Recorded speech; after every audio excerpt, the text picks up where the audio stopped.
नमो बुद्धा। जय भीम, जय प्रबुद्ध भारत। यूके, यूरोप ਤੇ ਬਾਕੀ ਦੇਸ਼ਾਂ ਵਿੱਚ ਦੇਖ ਰਹੇ ਦਰਸ਼ਕਾਂ ਦਾ doctor Ambedkar memorial committee of Great Britain ਵੱਲੋਂ ਸਥਾਪਿਤ ਕੀਤੇ ਗਏ Buddhist international media Lotus TV ਵੱਲੋਂ ਆਪ ਜੀ ਦਾ ਬਹੁਤ ਬਹੁਤ ਸਵਾਗਤ ਹੈ ਜੀ। ਮੈਂ ਤਰਸੇਮ ਕੌਲ ਅੱਜ ਫਿਰ ਆਪ ਦੇ ਲਈ ਇੱਕ ਸਪੈਸ਼ਲ ਪ੍ਰੋਗਰਾਮ ਲੈ ਕੇ ਹਾਜ਼ਰ ਹੋਇਆ ਹਾਂ। ਮੈਨੂੰ ਉਮੀਦ ਹੈ ਕਿ ਤੁਸੀਂ ਇਸ ਨੂੰ ਵੀ ਪਸੰਦ ਕਰੋਗੇ ਤੇ ਫੀਡਬੈਕ ਵੀ ਕਰੋਗੇ। ਅੱਜ ਦਾ ਜੋ ਪ੍ਰੋਗਰਾਮ ਹੈ ਇਹ ਬਹੁਤ ਹੀ ਮਹੱਤਵਪੂਰਨ ਪ੍ਰੋਗਰਾਮ ਹੈ ਕਿਉਂਕਿ ਅੱਜ ਦਮ ਚੱਕਰ ਪ੍ਰਵਰਤਨ ਦਿਵਸ ਹੈ। ਅੱਜ ਜੋ ਬੁੱਧ ਵਿਹਾਰ ਦੇ ਵਿੱਚ ਅਸ਼ਾੜ ਪੂਰਨਿਮਾ, ਇਸ ਨੂੰ ਗੁਰੂ ਪੂਰਨਿਮਾ ਵੀ ਕਿਹਾ ਜਾਂਦਾ ਹੈ, ਜਿਸ ਨੂੰ ਆਪਾਂ ਹਾੜ ਪੂਰਨਿਮਾ ਦੀ ਵੀ ਕਹਿ ਸਕਦੇ ਹਾਂ।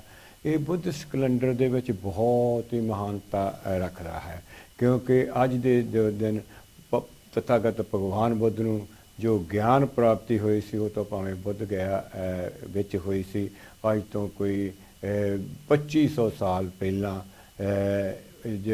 ਇੱਥੋਂ ਤੱਕ ਕਿ ਬਿਫੋਰ ਜੀਸਸ ਕ੍ਰਾਈਸਟ 500 ਸਾਲ ਪਹਿਲਾਂ ਜੀਸਸ ਕ੍ਰਾਈਸਟ ਤੋਂ ਉਹਨਾਂ ਨੂੰ ਇਹ ਜੋ ਗਿਆਨ ਪ੍ਰਾਪਤੀ ਹੋਈ ਸੀ।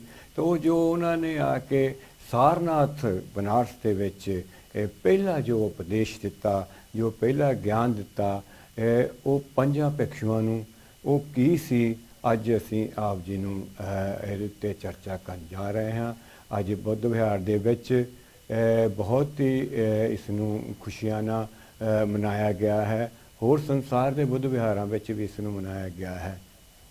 ਅੱਜ ਇਸ ਨੂੰ ਅੱਜ ਦੇ ਇਸ ਮਹਾਨ ਦਿਨ ਦੇ ਉੱਤੇ ਗੱਲਬਾਤ ਕਰਨ ਲਈ ਔਰ ਧੰਮ ਚਰਚਾ ਕਰਨ ਲਈ ਅੱਜ ਲੋਟਸ ਟੀਵੀ ਦੇ ਸਟੂਡੀਓ ਵਿੱਚ ਸਾਡੇ ਮਾਂ ਪੂਜਨੀਏ ਬੰਤੇ ਧੰਮਾ ਨਾਗ ਮਹਾਥੇਰੋ ਜੀ ਲੋਟਸ ਟੀਵੀ ਦੇ ਸਟੂਡੀਓ ਵਿੱਚ ਹਾਜ਼ਰ ਹੋਏ ਹਨ।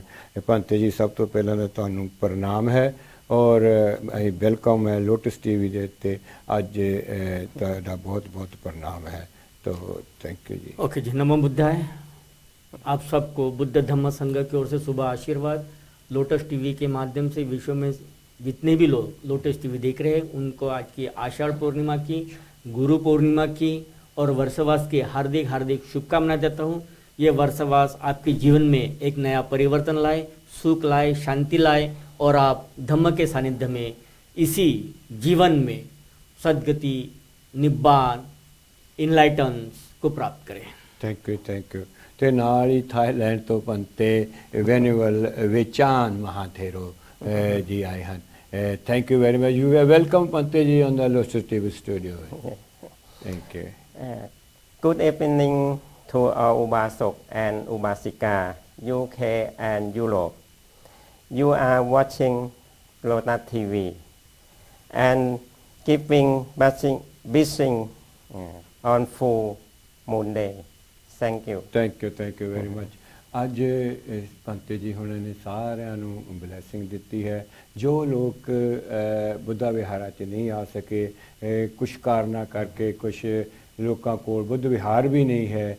ਜੇ ਕੋਈ ਕਿਸੇ ਬੁੱਧ ਵਿਹਾਰ ਹੈ ਤਾਂ ਉੱਥੇ ਕੋਈ ਭਿਕਸ਼ੂ ਨਹੀਂ ਹੈ।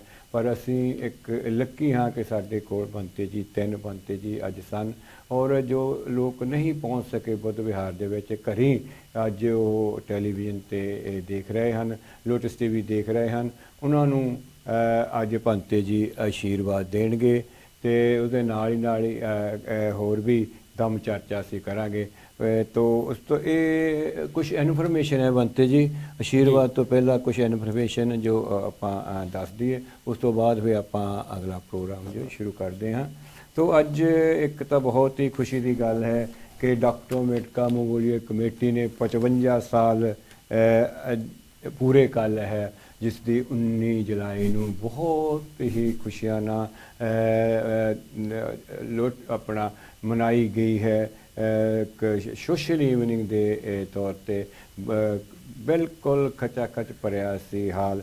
तो इस बारे स्पैशल प्रोग्राम जो है वो अगले हफ्ते कमेटी बारे किस तरह उन्होंने कामकार किए हैं, की काम किए हैं, वो तुहानू अगले हफ्ते लोटस टीवी के स्टूडियो उस उत्ते चर्चा की जाएगी। अज ये अज उन्होंने AGMB कमेटी की हुई है, एनुअल जनरल मीटिंग हुई है, जिस विच सारे साल दी रिपोर्टां भी दित्तियां गईयां। खुशी की गल ये है कि उन्हों की चोण भी अज हो गई है। तो जो अगले साल तक रहेगी। इस विच मैं मोटे मोटे तौर पर मैं आप पढ़ के सुनाना हाँ। इस साल फिर लेडी प्रधान चुने गए हैं रेखा पॉल जी, और वाइस प्रधान जी की मेरी ड्यूटी लाई गई है। मिलिंद कौल जनरल सैकटरी चुने गए हैं, और सुमन कौल जी असिस्टेंट सैकटरी चुने गए हैं। इसी तरह संगीता सुमन जी वो दूसरे असिस्टेंट सैकटरी चुने गए हैं। कैशियर मुल्खराज बदन जी चुने गए हैं, और असिस्टेंट कैशियर उन्होंने साढ़े पुराने मैंबर राज कुमार पोल जी चुने गए हैं।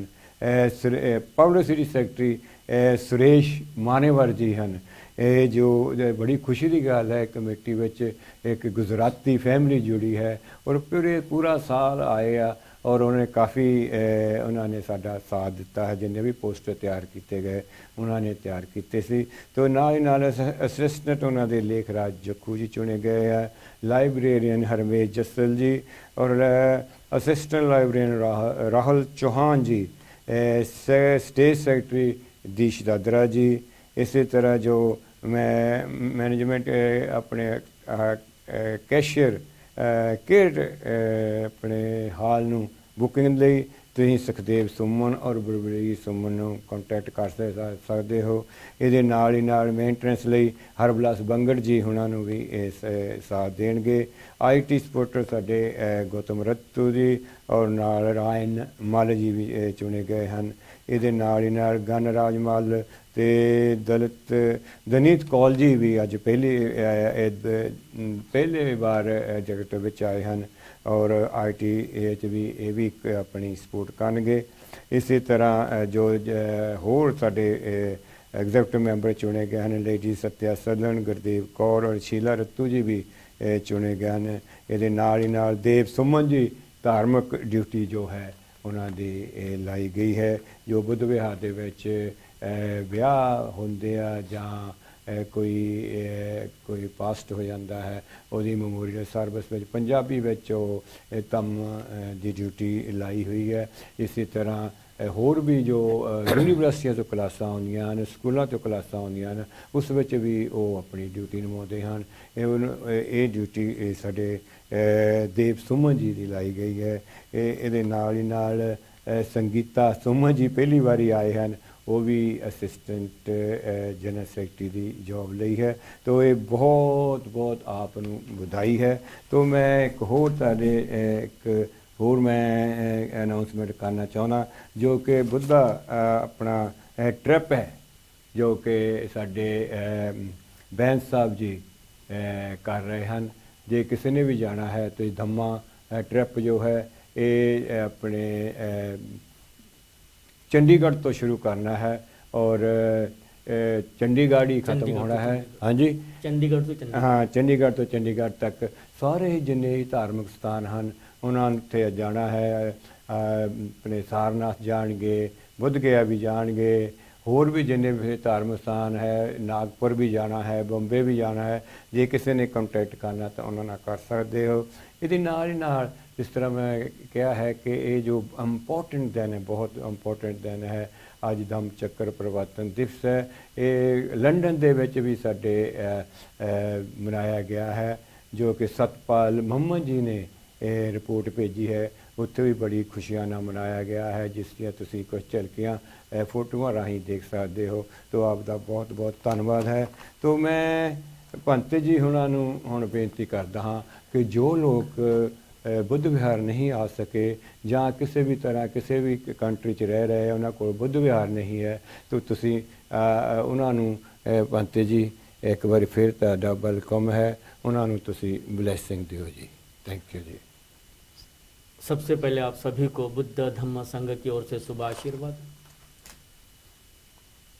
डॉक्टर अंबेडकर मेमोरियल कमेटी के माध्यम से वट महासंपूर्ण बुद्ध विहार में आज आषाढ़ फुलमुंडे, गुरु पूर्णिमा, धम्म चक्र प्रवर्तन सूत्र और वर्षवास का आरंभ किया गया है। काफ़ी अच्छी तरह इसकी शुरुआत हुई है।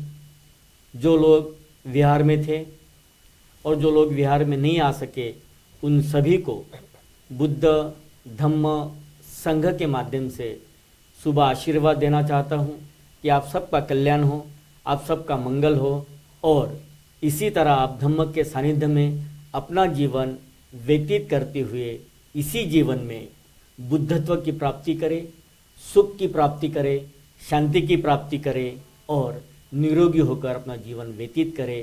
साधु साधु साधु। थैंक यू, बहुत बहुत धन्यवाद है। जिस तरह मैं कहा कि बहुत ही खुशियाना जो कमेटी की 55ਵੀਂ ਐਨੀਵਰਸਰੀ ਮਨਾਈ ਗਈ ਸੀ। ਜੋ ਰੱਤੂ ਪਰਿਵਾਰ ਹੈ, ਸੋਹਣਲਾ ਰੱਤੂ ਸਾਡੇ ਜੋ ਰਾਈਟਰ ਸਨ, ਉਹਨਾਂ ਦੀ ਯਾਦ ਦੇ ਵਿੱਚ ਉਹਨਾਂ ਨੇ ਸਾਰਿਆਂ ਨੇ ਭੋਜਨ ਵੀ ਦਾਨ ਕੀਤਾ ਸੀ ਔਰ ਇੱਕ ਗੀਤ ਜੋ ਕਿ ਮਨਿੰਦਰ ਵਾਨ ਦੀ ਆਵਾਜ਼ ਦੇ ਵਿੱਚ ਰਿਲੀਜ਼ ਵੀ ਕੀਤਾ ਹੈ, ਮੇਰੇ ਸ਼ੇਰਾਂ ਮੇਰੇ ਜਵਾਨਾਂ ਦਾ ਸਹਿਰ ਉੱਚਾ ਵਿੱਚ ਸੰਸਾਰ ਹੈ। ਬਹੁਤ ਹੀ ਖੂਬਸੂਰਤ ਗੀਤ ਉਹਨਾਂ ਨੇ ਇਸ ਨੂੰ ਗਾਇਆ ਹੈ। ਬਹੁਤ ਹੀ ਅੱਛੀ ਸੁਰੀਲੀ ਆਵਾਜ਼ ਦੇ ਵਿੱਚ ਕੀਤਾ ਗਿਆ ਹੈ, ਰਿਲੀਜ਼ ਕੀਤਾ ਗਿਆ ਹੈ। ਤੋ ਆਪ ਤੁਸੀਂ ਜ਼ਰੂਰ ਇਸ ਨੂੰ ਸੁਣੋ, YouTube ਦੇ ਵਿੱਚ ਵੀ ਆ ਗਿਆ ਹੈ।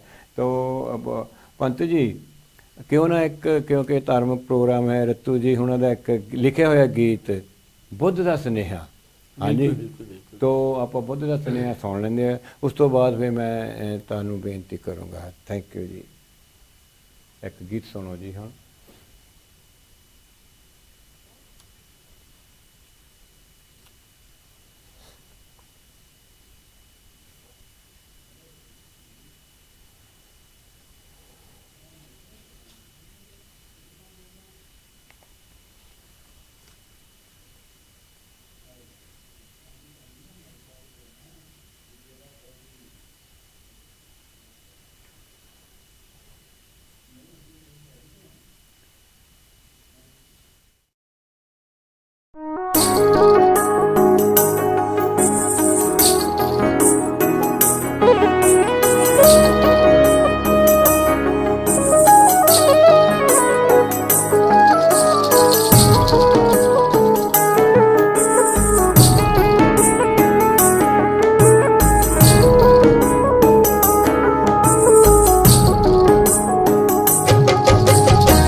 प्यार ना बुझावी इस गुस्से वाली अग नू, प्यार ना बुझावी इस गुस्से वाली अग नू।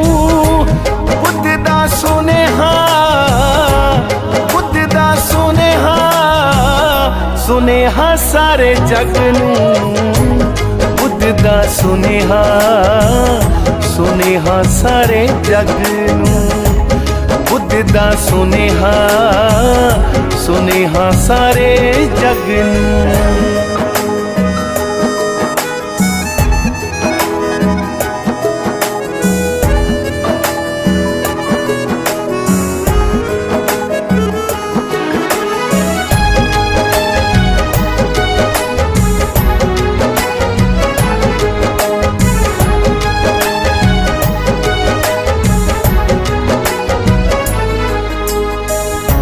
बंद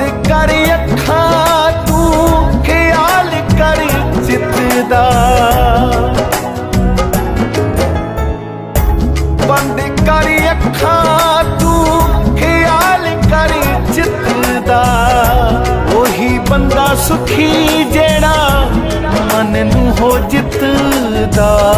जिंदा रह तू खुशी नाल, जिंदा रह तू खुशी नाल, जीन दे सब नू। बुद्ध दा सुनेहा, बुद्ध दा सुनेहा, सुनेहा सारे जग नू। बुद्ध दा सुनेहा, सुनेहा सारे जग नू। बुद्ध दा सुनेहा, सुनेहा सारे जग नू।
रखदा रात दिन पाड़ी जावें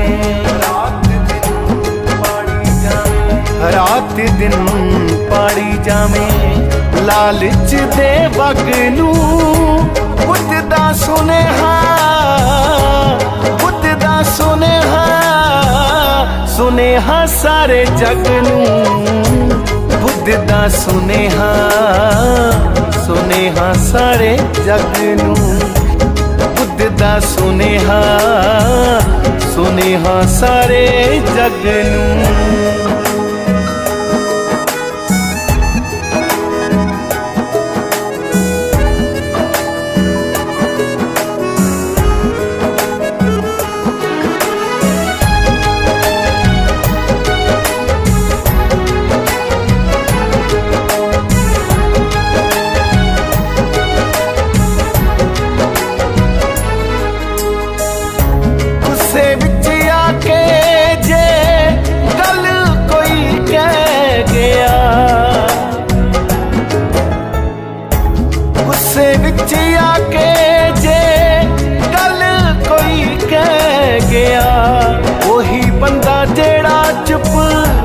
करके सह गया माड़ा ना तू बनी रखू माड़ा ना तू बनी रखू माड़ा ना तू बनी रखू हथ पाके पग नू बुद्ध दा सुनेहा बुद्ध दा सुनेहा सुनेहा सारे जग नू बुद्ध दा सुनेहा सुनेहा सारे जग नू बुद्ध दा सुनेहा सुनेहा सारे जग नू प्यार ना बुझावी इस गुस्से वाली अग नू प्यार ना बुझावी इस गुस्से वाली अग नू बुद्ध दा सुनेहा बुद्ध दा सुनेहा सुनेहा सारे जग नू बुद्ध दा सुनेहा सुनेहा सारे जग नू बुद्ध दा सुनेहा सुनेहा सारे जग नू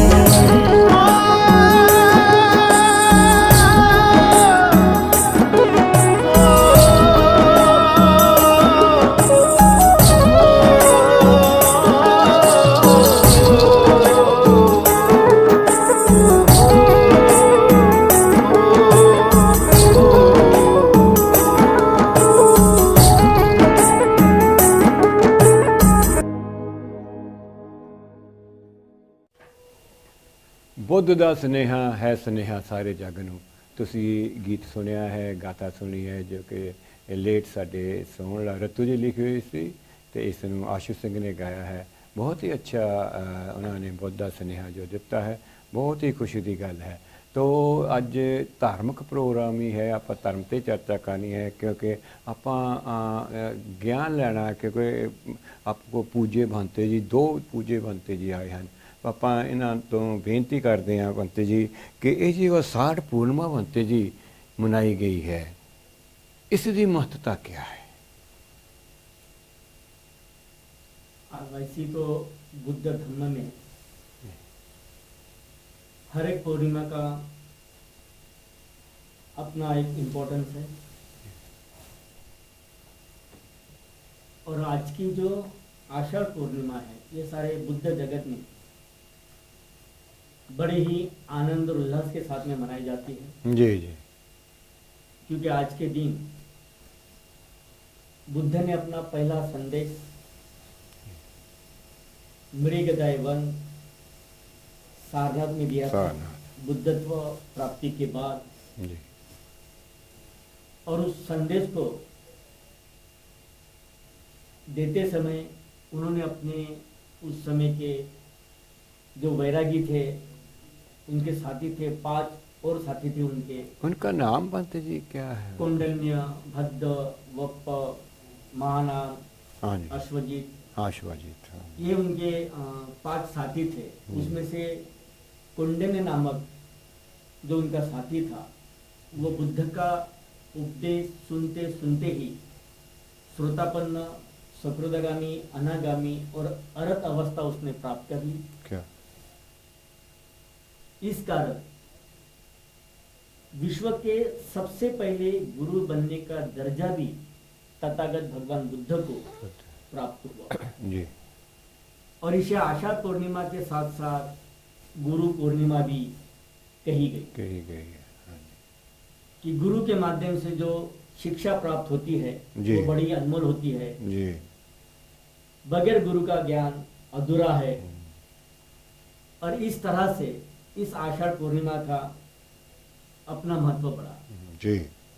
लेकिन साथ सिर्फ उस धम्मो उपदेश की बात नहीं हुई, तो आषाढ़ पूर्णिमा के दिन से बुद्ध जगत में वर्षवास का भी प्रारंभ हुआ। वर्षवास, जिसे हम रेनी रिट्रीट भी कह सकते हैं। जी।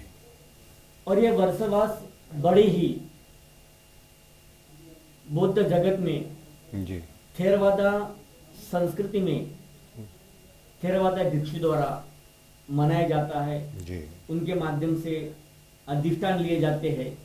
तो इसलिए इसके काफी महत्वपूर्ण, अनन्य साधारण महत्व आषाढ़ पूर्णिमा के है, गुरु पूर्णिमा के है। इसे आषाढ़ पूर्णिमा भी कहते हैं, गुरु पूर्णिमा भी कहते हैं, वर्षवास आरंभ दिन भी कहते हैं। तो काफी इसके इम्पोर्टेंस है। जी जी। संघ की शुरुआत भी इन कह सकते हैं और बौद्ध धर्म का जन्मदिन भी इसनों कहा जा सकता।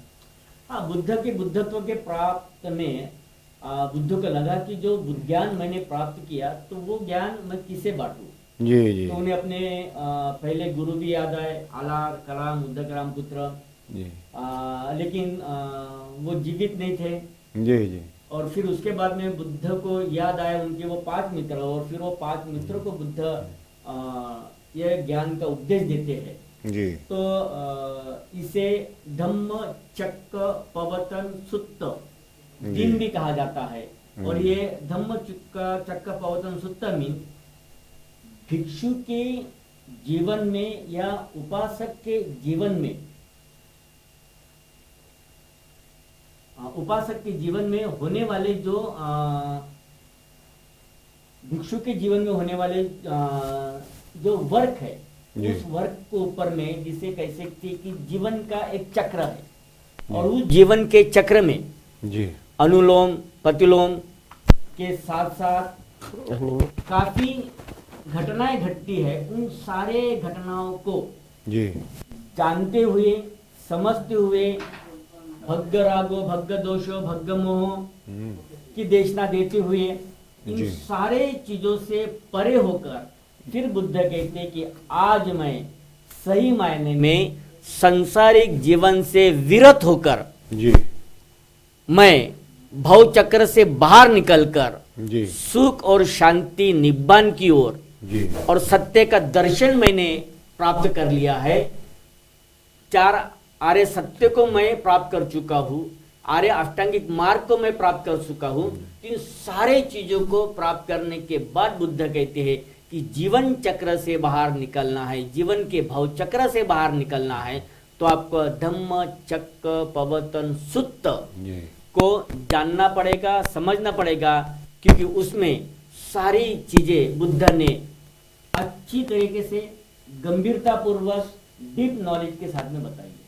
Thank you ji, thank you. फिर किते मौका मिले तो आप इस तो अगे भी बढ़ांगे कि जो उन्होंने प्राप्त किया, ज्ञान प्राप्त किया सी वो की सी। हाँ जी, तो जैसे अष्टांग मार्ग है और भी बहुत कुछ है, 4 आर्य सत्य है, अष्टांग मार्ग है। तो आज बनते ही आपने वार्षिकवाद की है, तो वर्षावाद जो है उसकी उत्पत्ति कब हुई और किसने की इसकी? ये काफी महत्वपूर्ण आपने प्रश्न पूछा कि वर्षवाद की उत्पत्ति कब हुई और किसने की। ये बुद्ध ने जब बुद्धत्व प्राप्त किया, प्राप्त करने के बाद में उनने अपना पहला उपदेश अपने पंचवर्गीय भिक्षु को दिया। और फिर उसके बाद यासा नामक एक गृहस्थ था जी, काफी बुद्धिजीवी था और धनी युवक था। जी। उस युवक ने बुद्ध का उपदेश सुनकर वो भी प्रवजित हुआ, जी और प्रवजित होने के बाद में उसने अपने सभी साथियों को, करीब करीब और 54 साथियों को उसने साथ में लिया और उन्हें भी प्रवजित किया। जी। और प्रवजित करने के बाद में फिर बुद्ध द्वारा उन्हें 10 दिशा में भेजा गया। जी 10 दिशा भेजने के बाद वो धम्म प्रचार प्रसार करने के लिए गांव, नगर, डहर हर जगह जाते थे। जी लेकिन उस समय ऐसी कोई विहार की व्यवस्था नहीं थी, रहने की व्यवस्था नहीं नहीं थी। है नहीं तो जब बारिश होती थी जी तो धम्म प्रचार करने के लिए ये यहाँ से वहां स्थलांतरित होते रहते। जी जी तो बुद्ध का विनय था। जी तो जी जब ये धम्म प्रचार के लिए बारिश में इधर से उधर जाते थे तो खेत खलियान से गुजरते हुए जाते जी। थे, और बारिश के समय काफी छोटे मोटे कीड़े मकोड़े भी बाहर निकलते हैं। हाँ, हाँ, तो वो भी उनके पैरों में दबकर उनकी हत्या ना हो जाए, उनकी हिंसा ना हो जाए, या फिर कोई जंगली जानवर या कोई विषैले जानवर हाँ। भिक्षुओं को काटना ले हाँ उनकी हत्या ना हो जाए, हाँ सांप उनकी वगैरह बहुत मृत्यु ना बार हो आते जाए। हैं। हाँ जी ये सारे काफी कारण थे। तो फिर ऐसे ही सोचा गया कि हम एक जगह कहीं रुके, जी मगर उस समय रुकने के ना तो विहार थे, नहीं तो ये पेड़ के नीचे रुकते थे। जी जी तो ये पेड़ के नीचे रुकते थे। तो उस समय तब बुद्ध के पास में 3 और भिक्षु गए, जी और वो बुद्ध के साथ में 3 महीने गुजारना चाहते थे बारिश के समय। जी जी लेकिन जब वो निकले तो बीच में काफी बारिश हुई, तो उन्हें सांकेत नगरी में रुकना पड़ा, हाँ जो आज जहाँ पे बहुत बड़ा मैं उस पे नाम नहीं लूंगा, लेकिन सांकेत नगरी जो वहां पे रुके, और वहां पे रुकते समय उन्होंने वहां पे धम्म का चिंतन किया, अध्ययन किया, और थोड़ी देर के बाद में फिर वो बाहर निकलना चाहते, फिर उस और बारिश हुई। तो वो बुद्ध को मिलना चाहते थे मगर मिल नहीं पाए। तो उन्होंने पूरे 3 महीने पूरा बारिश का समय सांकेत नगरी में गुजारा। जी लेकिन जब वो निकले बुद्ध के पास में तो उनका पूरा चिवर गीला हो गया, हाँ पूरा चिवर गंदा हो गया। फिर बुद्ध ने उनसे पूछा, बातचीत हुई, वार्तालाप हुई। जी तब फिर बुद्ध ने कहा कि वर्षा ऋतु में जी हम भिक्षुओं को कहीं एक जगह रुकना एक चाहिए। जगह रुके और फिर एक जगह रुकते हुए जी तब से फिर ये वर्षावास का आरंभ हुआ। आरंभ हुआ अब जब ये वर्षावास का आरंभ हुआ तो उस समय ऐसी कोई विहार नहीं बने थे। जी जी जी तो फिर जो गुफाएं थी, गुफाएं थी बस तो गुफा में रुकने की व्यवस्था की गई। और कहे घने पेड़ होते थे, घने पेड़ के नीचे रुकने की रुकने की व्यवस्था की व्यवस्था गई। की। और इस तरह से 3 महीने एक जगह रुककर पर रुकेंगे धम्म का चिंतन करते हुए, कोई श्रोतापन्न अवस्था में जाता था, कोई सकृतगामी अवस्था में जाता था, कोई अनागामी अवस्था में जाता था, और कोई अरहत अवस्था को प्राप्त करता था। जी, तो जी। इस तरह के 3 महीने उनको समय मिलता था धम्म चिंतन करने के लिए, चिंतन करने के लिए धम्म का अध्ययन करने के लिए। और इस तरह से उस समय वो वर्षवास का प्रारंभ हो, तब इसे कहा गया वर्षवास। थैंक यू जो पंत जी हुनी संकेत नगरी का नाम लिया है ना, अजकल उसनों अयोध्या कहा जाता है। ये पंत जी हुनी नहीं उसका नाम लिया। ये तुसी जो बुद्धिस्ट जो लिटरेचर है ਉਹਦੇ ਵਿੱਚ ਤੁਸੀਂ ਪੜ੍ਹ ਸਕਦੇ ਹੋ ਕਿ ਅਯੁੱਧਿਆ ਨੂੰ ਕਿਹਾ ਜਾਂਦਾ ਹੈ।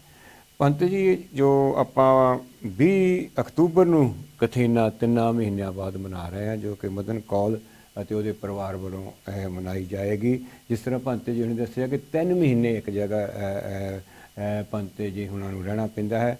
ਪੰਤ ਜੀ ਵਰਸ਼ਾਵਾਦ ਸਿਰਫ ਭਿਕਸ਼ੂ ਹੀ ਕਰ ਸਕਦੇ ਜਾਂ ਆਮ ਲੋਕ ਵੀ ਕਰ ਸਕਦੇ? संपूर्ण बौद्ध जगत में खास तौर पर थेरावादा ट्रेडिशन में जी वर्षावास सिर्फ और सिर्फ भिक्षु कर सकते, जो उपसंपदित भिक्षु है। नवसिखिया भिक्षु नहीं या फिर श्रमण नहीं जी है ना। तो वर्षवास भिक्षु या भिक्षुनी। जी वैसे तो बुद्ध ने भिक्षु, भिक्षुनी, उपासक और उपासिका, जी जी इन सारों को मिलके संघ की उपाधि दी हुई है कि ये संघ है। संघ है। लेकिन इस संघ में थेरवादा भिक्षु ही वर्षवास कर सकता है। जी जी उसे ही किसी एक जगह रहकर जी 3 महीने अधिष्ठान लेते हुए, तो वह अधिष्ठान लेता है 3 महीने। जी कि मैं 3 महीने इसी विहार में रुककर धम्म का चिंतन करूंगा, जी धम्म का अध्ययन करूंगा जी। और जो कुछ भी मैं ज्ञान की प्राप्ति की ओर आगे बढ़ूंगा जी। वो ज्ञान को भी मैं अपने उपासक उपासिका के साथ जी साझा करूंगा, उन्हें भी बताऊंगा। तो ये वर्षवास भिक्षु का होता जी। है। मगर प्रश्न है कि उपासक क्या करे? अपाक्ष क्या करते हैं? उपासक इस समय उस भिक्षुओं की जो अध्ययन करने के लिए अग्रसर है, चिंतनशील है, मननशील है, एकाग्र चित्त से आगे बढ़ रहा है, जी। ध्यान कर रहा है, उन्हें, क्योंकि 3 महीने अगर वो कहीं नहीं जा सकता है तो उपासक को इधर उधर जाने की अनुमति है, वो जा सकता है। जी तो उस समय वो जिस विहार में बौद्ध भिक्षु रहते हैं उस विहार में जाकर उन्हें जो दिन की दिनचर्या की जो जरूरत की चीजें होती है जी। वो जरूरत की चीजें उन्हें प्रोवाइड करें, जी जी उनकी सेवा करें, जी जी उनके साथ में धम्म का चिंतन करें, धम्म का मंथन करें, धम्म का अध्ययन जी। करें और सेवा करते हुए वो अपनी जिम्मेदारी निभा सकता है। फिर भिक्षु के साथ में ध्यान भी कर सकता है, जी भिक्षु के साथ में चैंटिंग भी कर सकता है ना।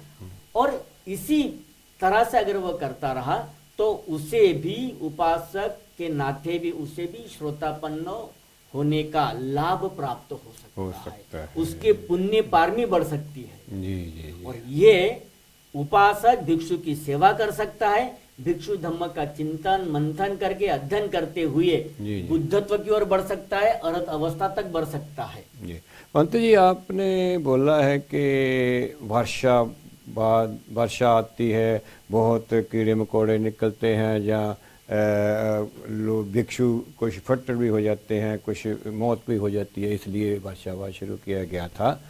यूके वर्ग की कंट्री या यूरोप वर्ग की कंट्री, यहाँ तो ये इतना को वर्ष का नुकसान नहीं है, यहाँ क्यों जरूरी है?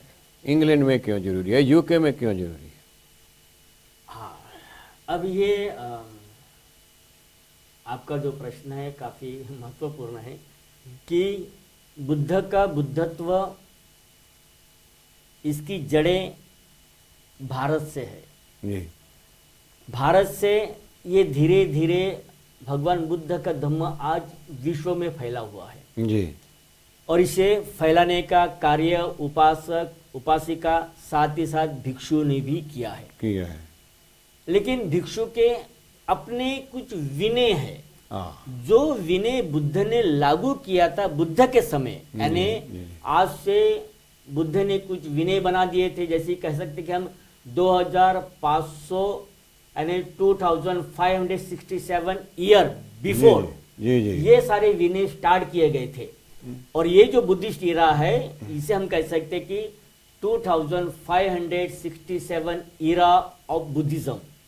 तो ये बुद्धिस्ट इरा के हिसाब से इतने वर्ष बुद्ध के धम्म को हो चुके हैं। और यूके में जब ये बुद्धिज्म आया तो उसके लिए भी यहाँ पे भी थेरावादा ट्रेडिशन बड़े पैमाने पे अपनाया गया और काफी ब्रिटिश जो पीपल्स थे वो भी भिक्षु बने जी। और जब वो भिक्षु बने तो सारे बुद्धिस्ट ट्रेडिशन को उन्होंने वो अध्ययन, किसी ने थाईलैंड में जाके किया, किसी ने श्रीलंका में जाके किया, किसी ने थाईलैंड में दीक्षा ली, किसी ने श्रीलंका में दीक्षा ली, किसी ने बर्मा में दीक्षा ली। और वहां से फिर वो अपने कंट्री में जब आए, यूके में जब आए, तो यूके में जब आए तो लोगों को कुछ तो देना है। फिर देते समय फिर सारा परिपूर्ण त्याग की जो परिभाषा थी वो वर्षवास के बीच में पता चलती है। फिर चारिका करते हुए पता चलती है। और फिर जब इस तरह से ये ट्रेडिशन जब यूके में लॉन्च हुआ तो लोग बड़े पैमाने में बुद्धिज्म की ओर अट्रैक्ट हुए।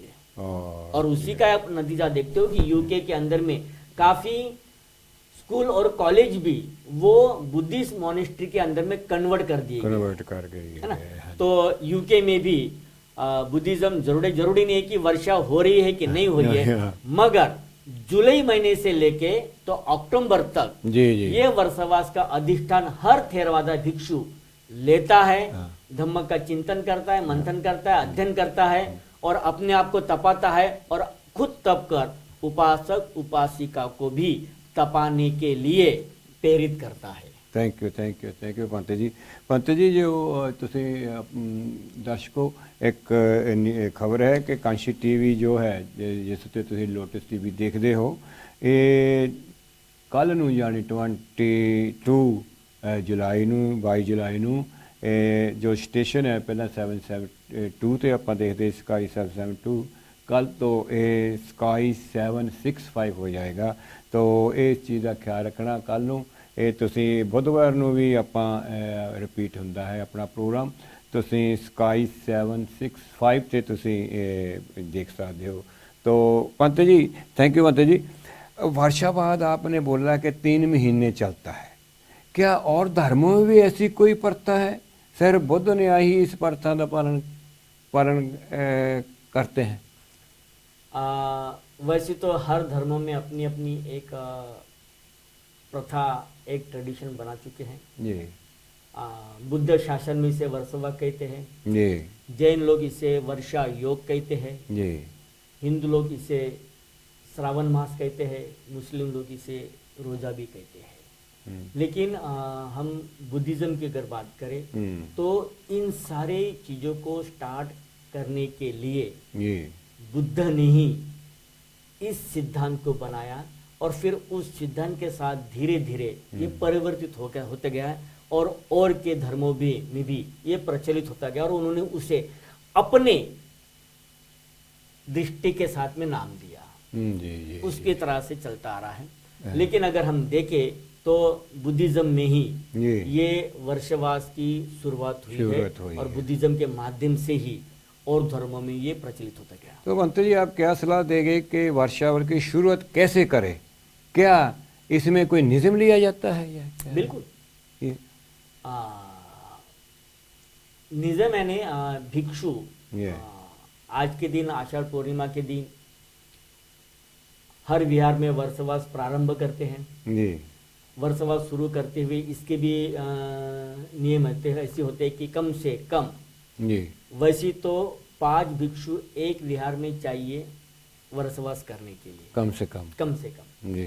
अगर 5 नहीं है तो 3 तो जरूरी हो जी। 3 भिक्षु एक विहार में रहें और फिर वो अधिष्ठान लेकर जी कि हम 3 महीने इसी विहार में रहेंगे, अध्ययन करेंगे, चिंतन करेंगे, मनन करेंगे, है ना जी। और ये अध्ययन चिंतन मनन करते हुए फिर वो उस विहार में रुकते हैं, विहार की सेवा करते हैं, लोगों की सेवा करते हैं और इस तरह से वर्षवास का प्रारंभ करते हैं। जी थैंक यू जी।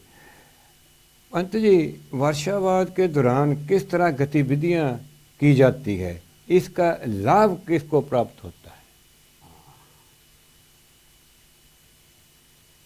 यानी जमीनी तौर पे इसको समझने की कोशिश करें जी तो ये काफ़ी महत्वपूर्ण प्रश्न है कि वर्षवास के समय हम किस तरह के गतिविधि विहार में करें जी। 3 महीने का आपको समय मिलता है, 90 दिन का आपको समय मिलता है। ये 90 दिन में यानी आज अगर हम अधिष्ठान लेते हैं है ना, तो बीच बीच में आप चारिका का भी प्रोग्राम कर सकते हैं जी, है ना, भिक्षु को आमंत्रित करके अपने विहार में है ना उन्हें ऑफर कर सकते, दान ऑफर कर सकते हैं जी। उस बीच में आप नवशिखिया शिविर भी लगा सकते हो। नवशिखिया शिविर ने श्रावणी शिविर का भी आप आयोजन कर सकते हो जी। साथ ही साथ आप उपासक उपासिका के लिए धम्म शिविर भी आयोजित कर सकते हो कि धम्म के माध्यम से उपासक उपासिका के अपने नियम क्या होते हैं उन्हें आप बता सकते हो जी। 1 डे मेडिटेशन कैंप भी आप चला सकते हो जी। आप किसी के हेल्पिंग हैंड भी बन सकते हो जी। सोशल कॉज के ऊपर भी काम कर सकते हो जी। और इस तरह से आप विहार बना सकते हो, विहार बनाकर भिक्षु को दान कर सकते हो जी। कोई चीज जो भिक्षु को लगने वाली है वो भी आप भिक्षु को दान कर सकते हो जी जी। और साथ ही साथ भिक्षु के साथ साथ अगर भिक्षु के पास में कोई चीज एक्स्ट्रा आ भी गई या संग्रहित हुई तो भिक्षु के माध्यम से वो चैरिटी वो सर्विस नीडी पीपल को भी की जाती है, ठीक है ना। ठीक है। यानी दानन ददयंतु सद्धाय शीलन रखन्तु सब्बधा, यानी अपने शील को परिपक्व करने के लिए दान देना अनिवार्य है।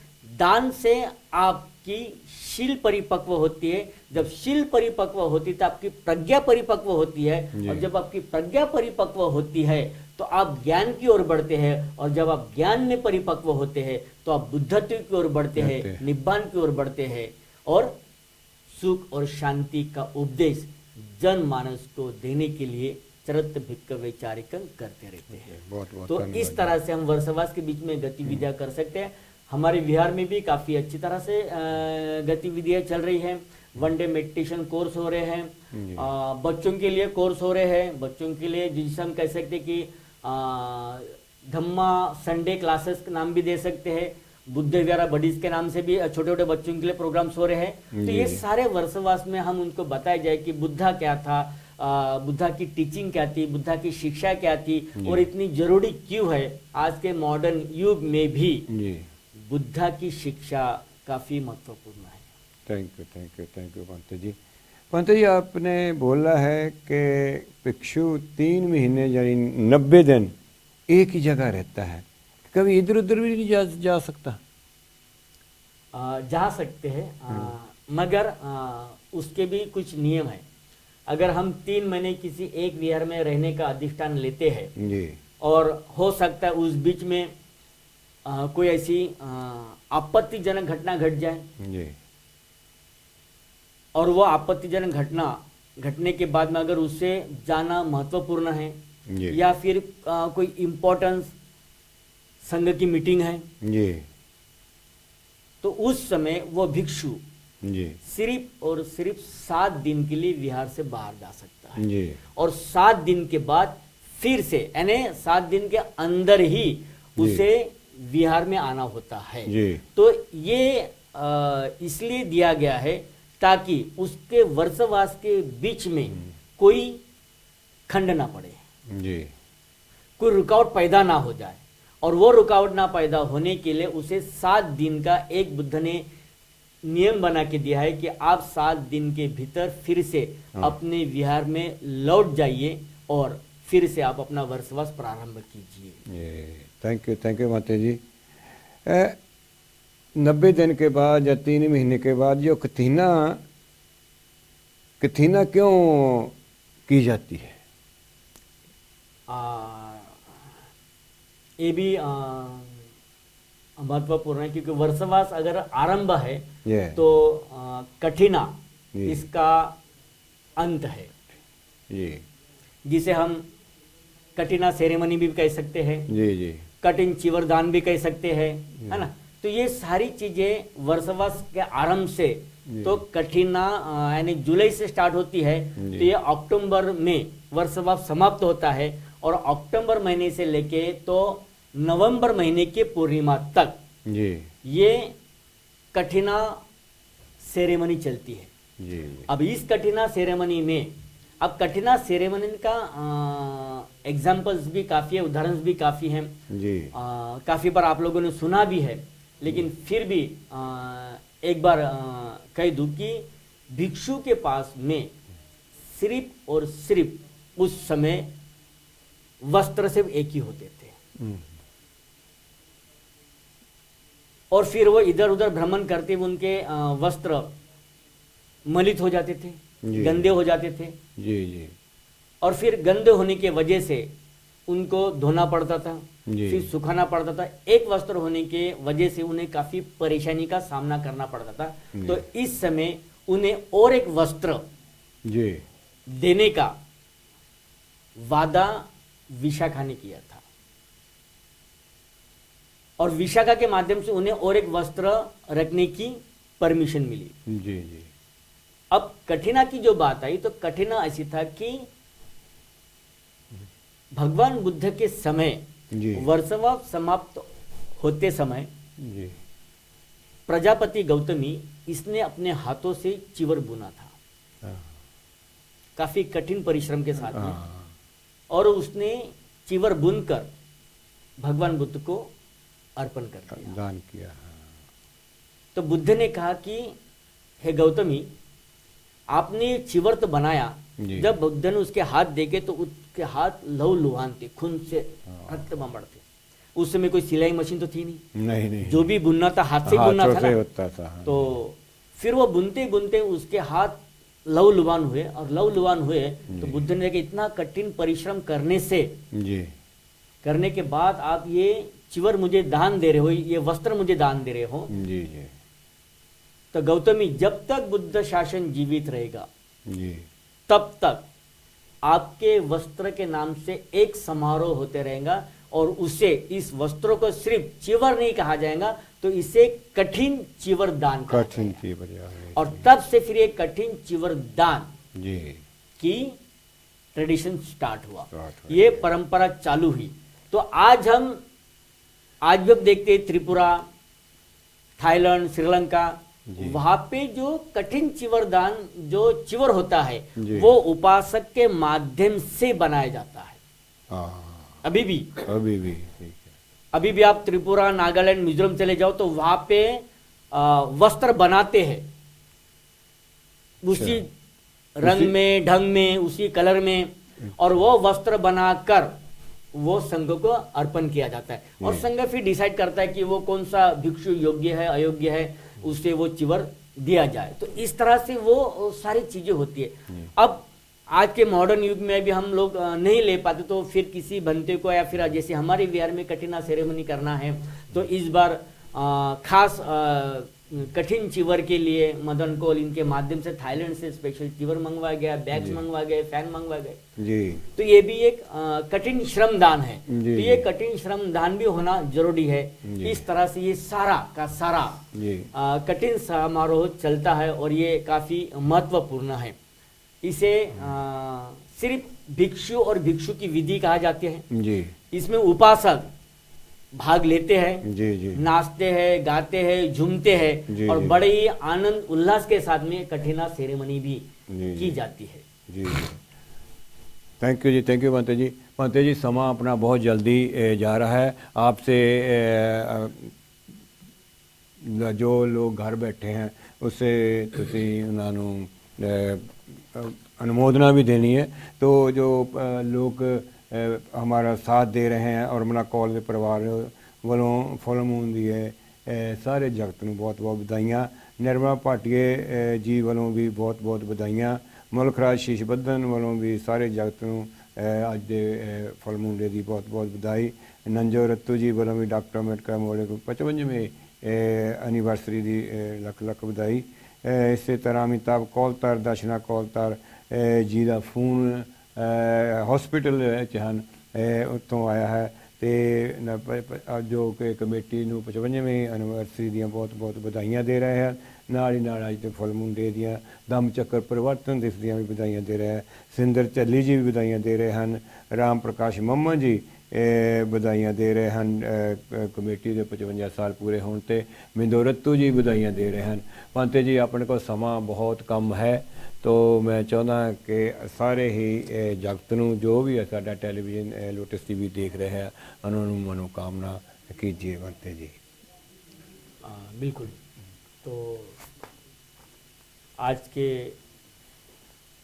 फुल मून डे के अवसर पर, आषाढ़ पूर्णिमा के अवसर पर, गुरु पूर्णिमा के शुभ अवसर पर, वर्षवास के आरंभ के शुभ अवसर पर यूके तथा यूरोप के सभी जो लोटस टीवी देख रहे उन सभी दर्शकों को बुद्ध धम्म संघ की ओर से शुभ आशीर्वाद। आप सबका कल्याण हो, मंगल हो। मेरे साथ में थाईलैंड से बनते हैं विचाय, जिनके साथ में हम आप सभी को शुभ आशीर्वाद देंगे पाली चैंटिंग के माध्यम से, ताकि बुद्ध शासन हमेशा पाली भाषा का अनुसरण करता है, और पाली भाषा में सारे बुद्ध का साहित्य बना हुआ है। तो मैं भंते से भी रिक्वेस्ट करूँगा, Bhante please giving blessing to our all dhamma upasak, dhamma upasika in the dhamma on this full moon day. So please. अभिवादन शीलिसा नीचं बुद्धा पच्छायिनो चत्तारो धम्मा वर्धन्ति आयुवन्नो सुखं बलं आयु आरोग्य संपत्ति सग संपत्ति में वच्छ तत्तो निब्बान संपत्ति इमिनाते समिज्झतु भवतु सभमंगलं रक्षन्तु सभदेवता सबबुद्धानुभावेन सदा सोत्थी भवन्तु ते भवतु सभमंगलं रक्षन्तु सभदेवता सबधम्मानुभावेन सदा सोत्थी भवन्तु ते भवतु सभमंगलं रक्षन्तु सभदेवता सबसंघानुभावेन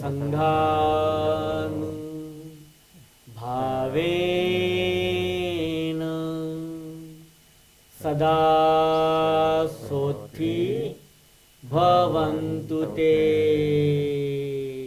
साधु साधु साधु। सभी लोगों को बुद्ध धम्म संघ की ओर से शुभ आशीर्वाद। आप सबका कल्याण हो, आप सबका मंगल हो, आप सबके जीवन में सुख शांति धन वैभव ऐश्वर्य आप सबको प्राप्त हो। साधु साधु साधु। थैंक यू पंते जी। ਤੁਸੀਂ ਪੰਤੇ ਜੀ ਹੁਣ ਇਹ ਆਸ਼ੀਰਵਾਦ ਪ੍ਰਾਪਤ ਕੀਤੀ ਹੈ। ਅਸੀਂ ਬਹੁਤ ਲੱਕੀ ਹਾਂ ਜਿਹੜੇ ਕਿ ਸਾਡੇ ਕੋਲ ਮਹਾਂਪੁਰਸ਼ ਆਏ ਹਨ। ਟਾਈਮ ਟੂ ਟਾਈਮ ਅਸੀਂ ਪੰਤੇ ਜੀ ਉਹਨਾਂ ਨੂੰ ਬੇਨਤੀ ਕਰਦੇ ਰਵਾਂਗੇ ਕਿ ਲੋਟਸ ਟੀਵੀ ਤੇ ਆ ਕੇ ਤੁਸੀਂ ਸਾਨੂੰ ਆਸ਼ੀਰਵਾਦ ਦਿਓ। ਤੇ ਮੈਂ ਇੱਕ ਵਾਰ ਫਿਰ ਧੰਨਵਾਦ ਕਰਦਾ ਜਾਵਾਂ ਜੋ ਜਿਨ੍ਹਾਂ ਨੇ ਸਾਨੂੰ ਟੈਲੀਫੋਨ ਕਰਕੇ ਸਾਥ ਦਿੱਤਾ ਹੈ। ਨਾਲ ਗੌਤਮ ਰੱਤੂ ਜੀ ਦਾ, ਮੁਲਕ ਰਾਜ ਬੱਧਨ ਜੀ ਦਾ बहुत बहुत धन्यवाद करता हाँ जिन्होंने पूरा साथ दिता है। तो नाल ही नाल मैं डॉक्टर अम्बेडकर मेमोरियल कमेटी जो चोण हुई है इसके प्रधान बने हैं रेखा पॉल जी। तो उसकी भी बहुत बहुत आप सब नूं बधाई है। फिर तीसरा साल उन्होंने है जी। पंते जी की संघ के माध्यम से भी धम्म उपासिका रेखा पॉल इन्हें शुभ आशीर्वाद की फिर से वो प्रधान के लिए चुनी गई है और ये कमेटी के अंदर से एक हिस्टोरिकल बात है। Thank you. प्रोग्राम समाप्त है। नमो बुद्धाय। जय भीम, जय प्रबुद्ध भारत जी।